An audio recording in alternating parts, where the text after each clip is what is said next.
Ce couvre-feu concernera aussi le réveillon du 31 décembre.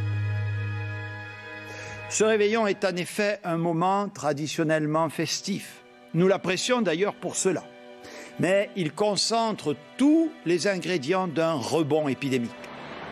En une déclaration, Jean Castex a vidé la plus belle avenue du monde le soir du réveillon.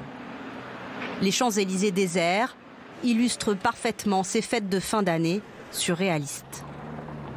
Bon courage à vous. Merci. Bonne sur vous. Les Français, plutôt disciplinés, semblent avoir respecté les consignes du gouvernement. Depuis le 15 décembre, c'est un couvre-feu qui est particulièrement bien respecté, quand on compare notamment au premier couvre-feu auquel a eu faire face le ministère de l'Intérieur. La soirée du 24 décembre, vous savez qu'il n'y avait pas de couvre-feu, s'est déroulée dans des conditions sanitaires parfaitement respectables. Un nouvel an globalement calme, mis à part certains débordements. Comme ici, au sud de Rennes, plus de 2500 personnes sont venues relâcher la pression à une rave party sauvage. On savait ce qu'on risquait, mais on avait envie de venir faire la fête. On s'est privé un an et moi je voyais pas faire un nouvel an sans aller en teuf, quoi. 2020 enterré, 2021 commence avec la même obsession des courbes. Le gouvernement regarde tourner les chiffres du virus avec attention.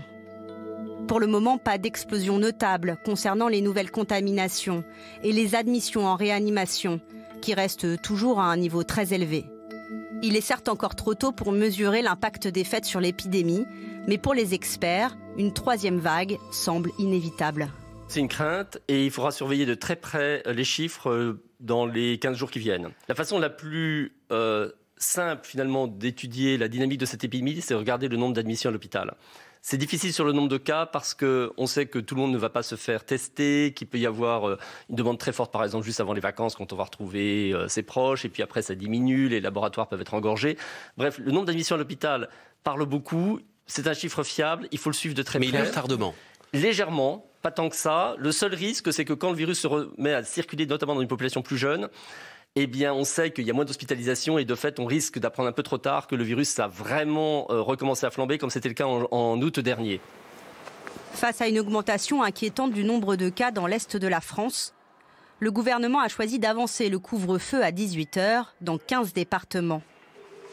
Comme ici, à Nancy, où les décorations de Noël depuis samedi n'éclairent plus grand monde sur la place principale. Il va falloir s'y habituer. On se dépêche, regardez à la vitesse à laquelle on va partir. T'es prêt, Milan ? 1, 2, c'est parti. Au revoir.